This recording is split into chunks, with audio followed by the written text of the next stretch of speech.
মানবতা বিরোধী অপরাধে জামায়াত নেতা কামারুজ্জামানের রিভিউ আবেদন খারিজ, মৃত্যুদণ্ড বহাল।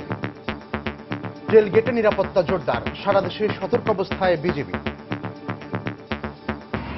সন্ত্রাসের বিরুদ্ধে বলিষ্ঠ ভূমিকা নিতে মাঠ পর্যায়ের প্রশাসনকে প্রধানমন্ত্রীর নির্দেশ। পটুয়াখালী ও নেত্রকোনার উন্নয়ন সমন্বয় কমিটির সঙ্গে ভিডিও কনফারেন্স।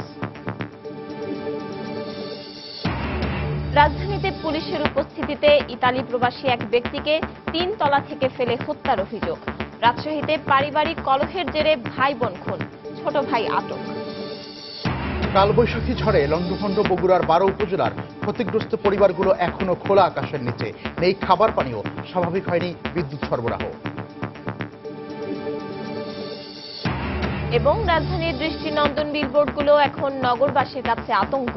ঝড়ে ভেঙে ঘটছে দুর্ঘটনা, প্রাণহানিও। সিটি কর্পোরেশন বলছে সীমাবদ্ধতার কথা।